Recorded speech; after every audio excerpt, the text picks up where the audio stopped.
역대상 14장 8절에서 17절의 말씀을 보도록 하겠습니다. 오늘 이 말씀을 가지고 기도를 통한 인도하심이라는 제목을 가지고 같이 은혜를 나누기로 합니다.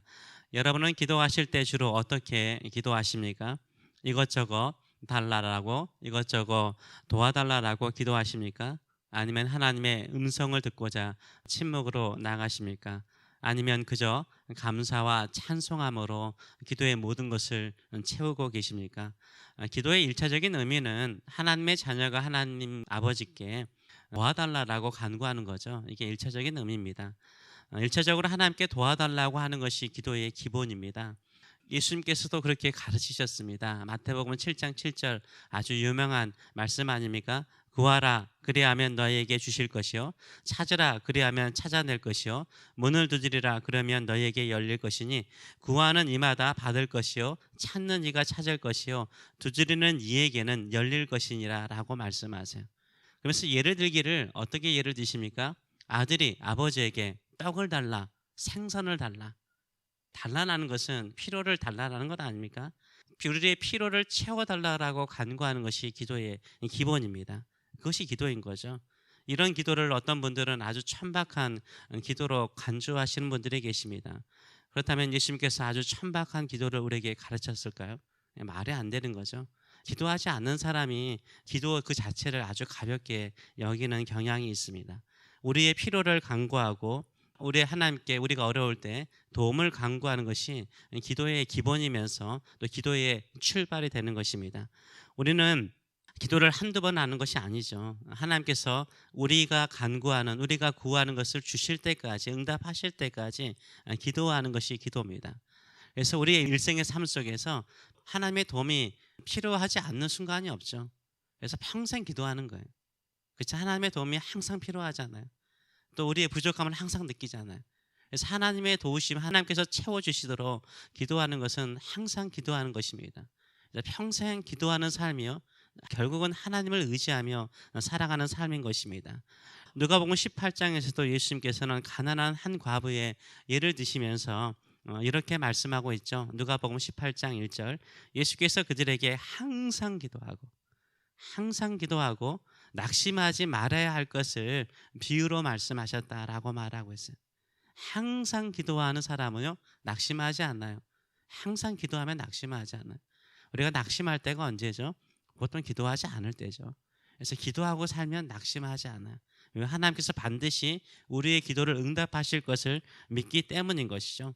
한 가난한 과부가 원한을 가지고 불의한 재판관에게 간구하고 또 간구하니까 의롭지 않는 이 재판관이 결국은 가난한 과부의 원한을 풀어줬다라고 말씀하시면서 예수님께서 7절에서 18장 7절에서 이렇게 결론을 내리시죠. 하물며 하나님께서 그 밤낮 부르짖는 택하신 자들의 원한을 풀어주지 아니하시겠느냐? 그들에게 오래 참으시겠느냐라고 말씀하세요. 반드시 응답하신다라고 우리 주님께서 약속하고 계십니다. 응답하실 때까지 기도하는 것이 이 믿음의 기도인 것입니다. 우리의 필요나 부족함을 채워주시거나 우리의 인생을 살면서 가졌던 원한이라든가 억울한 일들을 풀어달라고 하나님께 간구할 때 하나님께서 반드시 응답하여 주시는 줄 믿습니다. 두 번째로 또 다른 유형의 기도가 나옵니다. 바로 하나님의 뜻을 묻는 기도입니다. 하나님의 뜻을 묻는 기도입니다. 오늘 본문에 다윗의 기도가 나와 있는데요. 다윗이 이스라엘 왕이 되었다라는 소식을 블레셋 민족이 듣습니다.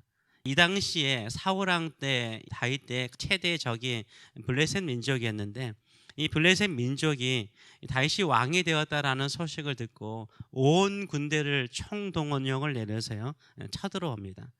8절의 말씀을 보게 되면 모든 블레셋 사람들이 다윗을 찾으러 올라왔다라고 말을 하고 있어요. 모든 블레셋 사람들이 총동원령을 내려서 모든 블레셋 사람들이 쳐들어온 것이었습니다. 느바임 골짜기 아주 넓은 골짜기였는데 그 느바임 골짜기로 쳐들어온 것입니다. 이것은 일종의 블레셋과의 전면전입니다. 죽고 사는 아주 중요한 문제입니다. 블레셋은요 이미 사울왕 때 전쟁을 해서 사울왕을 죽이고 3명의 아들까지 죽였어요. 많은 영토를 그들이 차지하고 있었습니다. 이 전쟁에 승리한 자신감이 있어요. 이스라엘 민족은 어떻습니까? 아주 심하게 패했잖아요. 왕까지 죽었잖아요. 왕자들까지 죽었잖아요. 수많은 백성들이 죽었잖아요. 그렇기 때문에 패배의식을 가지고 있었습니다. 이때 다윗이 어떻게 합니까? 그냥 전쟁터에 나가는 것으로 끝나는 것이 아니라 기도를 합니다. 10절의 말씀을 보게 되면 다윗이 하나님께 물어 이르되 내가 블레셋 사람들을 치러 올라가리까 주께서 그들을 내 손에 넘기시겠나이까 하니 여호와께서 그에게 이르시되 올라가라 내가 그들을 내 손에 넘기리라 하시니라 라고 말하고 있어요.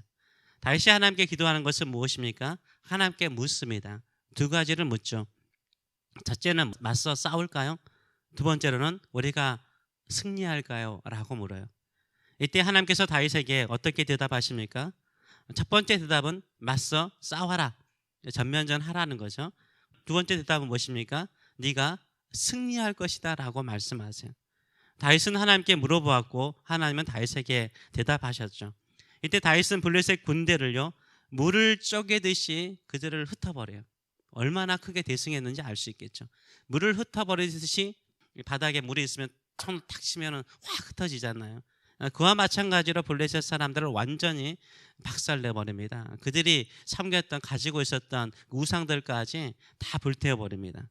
근데 다윗이 승리하고 난 다음에 블레셋 군대가 다시 재정비해가지고 2차 침공이 있었습니다.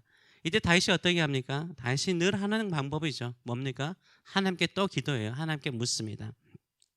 14절과 15절의 말씀을 보게 되면 다윗이 또 하나님께 묻자온데 하나님이 이르시되 마주 올라가지 말고 그들 뒤로 돌아 뽕나무 숲을 맞은편에서 그들을 기습하되 뽕나무 꼭대기에서 걸음 걷는 소리가 들리거든 곧 나가서 싸우라.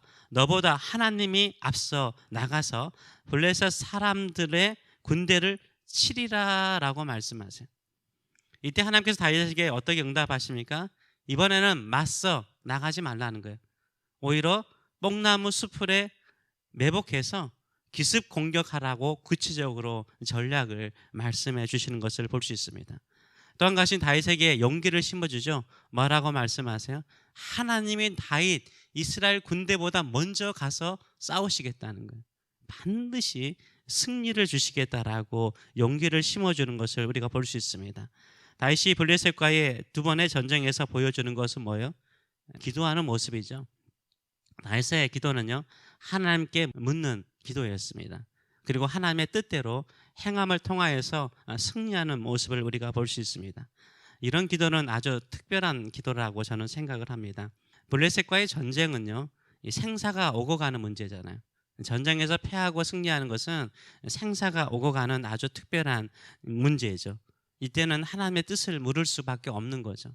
또 하나님께서 우리에게 용기를 심어주지 않으면 맞서 싸울 수 있는 힘이 생기지 않는 거죠. 우리 인생에도 아주 중요한 결정을 할 때가 있죠. 중요한 결정을 할 때는 내가 원하는 것을 하나님 하겠습니다. 나 좀 도와주세요. 이렇게 나가는 것이 아니죠. 이때 하나님의 뜻이 어디에 있습니까? 이것이 하나님의 뜻입니까? 라고 묻는 기도가 되게 중요합니다. 그러면 하나님께서 응답하세요. 그 응답의 방식이 무엇인가? 첫째는 다윗 시대에는 이 제사장들이 에봇이 입었는데 이 에봇 안에 우밈과 둠밈이라는 보석이 있었습니다. 이것을 통해서 예스 노의 답을 얻을 수 있었어요. 예스 노의 답. 1차 질문은 아마 예스 노로 답하신 것을 보게 되면은 우밈과 둠밈을 통해서 응답을 받았다라는 것을 우리가 예측할 수 있고요. 두 번째로는 이 예스와 노의 대답이 아니죠. 2차 공격 때는 하나님께서 아주 구체적으로 매복해서 기습 공격하라고 구체적인 전략을 가르쳐줘요. 이것은 예스 노로 알 수 있는 답이 아니죠. 다윗의 깊은 기도죠. 하나님께 묻고 계속해서 하나님께서 응답하실 때까지 기다리는 거죠. 이때 하나님께서 성령을 통해서 말씀해 주신 것이죠. 이런 응답을 통해서 다윗이 승리하는 것을 우리가 볼 수 있습니다. 그래서 기도는요 우리의 필요를 구하고 하나님의 도움을 구하는 기도도 있지만요 인생에 중요한 문제 있을 때는 하나님께서 물어보세요. 우리 안에 계신 성령을 통해서 말씀하실 줄 믿습니다. 성령 말씀을 통해서도 응답하시기도 하고요. 또 목사님의 설교를 통해서도 응답하시기도 하고요. 또 세 번째로는 우리의 마음의 감동을 통해서도 응답하실 때가 많습니다. 그래서 이런 인도하심을 통해서 기도를 통해서 응답 받으시는 저와 여러분 되시길 축원합니다. 물으세요. 반드시 하나님이 답을 주세요. 여러분도 기도 생활을 많이 하시니까 경험한 적이 많을 것입니다. 정말로 답답할 때는 물어볼 수밖에 없어요. 원망도 생기긴 하지만요. 물어보잖아요. 답도 빨리 안 주세요. 나도 빨리 안 주시긴 하지만 그래도 묻고 생각하고 또 묻고 생각하고 또 묻고 생각하면 하나님께서 마음의 평강을 주는 답을 주세요. 마음의 기쁨을 주는 답을 주세요. 하나님께서 인도하시는 그 길을 발견할 수 있어요. 묻고 답을 듣는 이 대화와 같은 이런 기도 생활을 계속해 나가시면요, 기도의 즐거움이 있어요. 인생을 사는 즐거움이 있어요.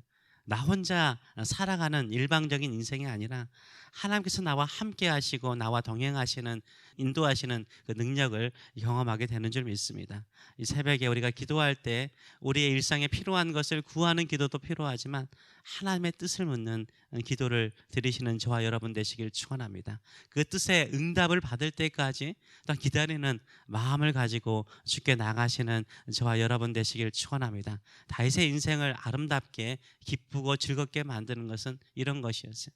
늘 하나님의 법궤 앞에서 묻고자 하는 인생을 살고자 했던 것처럼 하나님께 묻고 나가세요. 하나님이 답을 주실 줄 믿습니다. 그 길을 따라 살아가시는 저와 여러분 되시기를 축원합니다. 기도하겠습니다. 살아계신 하나님 아버지, 우리는 하나님의 말씀에 순종하는데도 시간이 부족합니다. 그럴지라도 하나님은 일방적으로 우리를 인도하시는 것이 아니라 우리가 물으면은 그래 해봐라, 우리가 얻을 수 있을까요? 이길 수 있을까요? 물으면 그래 할 수 있다라고 용기를 심어주시고, 또 가끔은 우리가 맞서 나가기에 너무나 힘들어하고 두려워하고 있을 때는 돌아서 갈 수 있는 길을 응답하시고, 또 우리가 두려움 속에 있을 때는 내가 너보다 앞서갈 것이다 용기를 심어주시고, 또 구체적으로 우리의 인생의 길을 열어주시고, 또 구체적으로 사람을 만나는 은혜를 베풀어 주신 것으로 인하여 진심으로 감사드립니다. 이 하나님의 인도하심을 우리의 일상의 삶 속에서 보고 느낄 수 있는 사람은 누구겠습니까? 늘 기도하면서 하나님께 묻는 사람, 늘 기도하면서 하나님의 도움을 구하는 사람, 늘 기도하면서 하나님의 일하심을 기대하는 사람에게 이런 하나님의 인도하심과 임재와 또 도우심이 있는 줄 믿습니다. 이 기도의 즐거움, 이 하나님과 함께 사는 이 행복이 늘 넘치는 기도의 용사들 될 수 있도록 축복하여 주시옵소서. 다윗에게 주신 것처럼 앞서 행하여 주소서. 하나님께서 행하시는 그 위대한 일들을 찬송하고 전하는 저희들의 삶들 될 수 있도록 축복하여 주시옵소서. 감사드리며 예수님의 이름으로 기도하옵나이다. 아멘.